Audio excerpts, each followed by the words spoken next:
Look, Andrew Connell's having a lovely Easter break with his family this week, so filling in for him very ably, I'm sure. Sophie Elsworth, media writer at The Australian, and our Sky News Brisbane Bureau Chief, Adam Walters. Sophie and Adam, thank you for joining me on Tuesday night. We just saw that big trade news there. Foreign Minister Penny Wong announced a pathway to resolve issues with barley and wine. Terrific. They'll also pause this dispute action at the World Trade Centre, or the World Trade Organisation, beg your pardon, WTO, with China.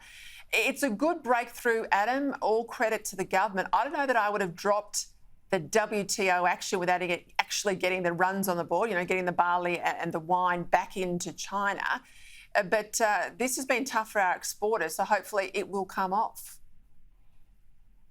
It's like we had the white piece in the first move for chess, Peter. Those diplomatic tensions of 2020 seem like a distant memory. The Trade Minister, Don Farrell, is hoping China's removal of the barley tariff will be a template for resolving other areas in the trade dispute, including the tariffs on our exported wine.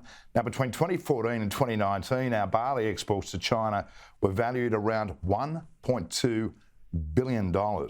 Now, the Grain Growers Organisation has been heartened by this breakthrough.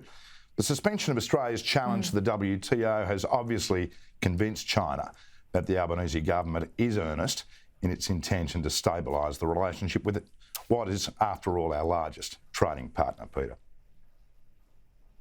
I hope we keep it in abeyance and pick it up if we need to get the actual goods on the ground. TikTok, Sophie, a week or so ago, the federal government announced they would ban the social media app on all government devices. This is for MPs, staff, public servants, etc. But there's a few federal MPs that don't seem to be listening. Environment Minister Tanya Plibersek, she put plenty out over Easter on TikTok. And Julian Hill, he's got 100 plus followers, Ed Husick, they've both still got active accounts. I don't think, Sophie, that the security experts could have been clearer to MPs. What don't they get?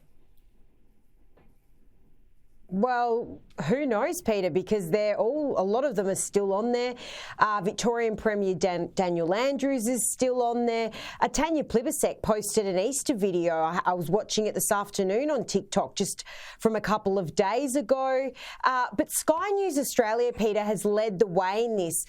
Sky's CEO Paul Whittaker announced that Sky would be taking itself off this platform, and it has done so. It shut down its TikTok account due to security concerns, and there's no Sky company-owned devices now with TikTok on it.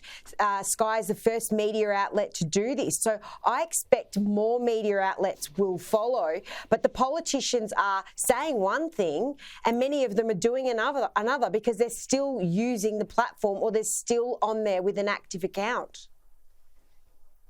Yeah, talk is cheap. I tell you what, we report on the TikTok concerns, security concerns here almost every single week. I think it would have been hypocrisy for Sky to be sitting on there, and good on Paul Whittaker. Of course, I've never had TikTok on my phone. I am not stupid.